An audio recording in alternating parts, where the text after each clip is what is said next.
Hi there, the Lazy Makoti here, and today I'm in the Taste Tube kitchen making something really easy and really delicious.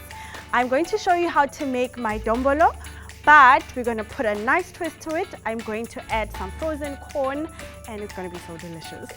So this is just 4 cups of flour, and to this I'm going to add 2 tablespoons of sugar, 1 tablespoon of salt, and then finally my yeast. This is about 10 grams that I'm adding.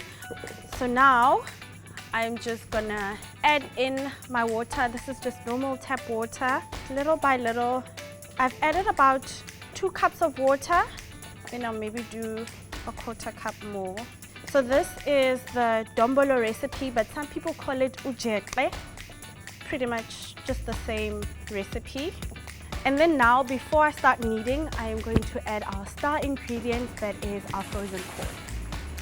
So I'm going to add about 2 cups or even 1.5 cups of my corn. Just mix it in there. You want to knead this for about 8 to 10 minutes. Once you're done with your kneading, we are going to transfer this to a prepared dish. You can just grease it with some oil. So now this is ready. We're going to put this somewhere warm till it's double in size. Then it's ready for the steaming. So now our dombolo is risen and ready for us to steam. Bianca is going to bring our beautiful. Here is your risen dough. Yes. So now it's doubled in size, and all you do is just knock that down. And then this is nice and greased. On my stove, I just have some water that I'm gonna bring to a boil.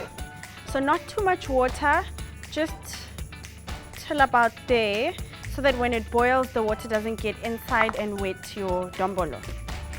So about a medium heat, and then steam that until it's nice and risen. So now we're gonna check on our dombolo to see if it's ready. So I'm just gonna use a stick. And what you want is for it to come out without the dough. And that is our beautiful dombolo with some sweet corn. Remember, we greased this, so it will actually just like peel out. Bianca, do you want to come have a look? So she made a tomato and chili relish earlier that we're going to have with our dombolo. So you can use a knife to slice or use your hands, either works. It'll still be delicious. Really soft. Verdict, I approve. Well done. Taste this.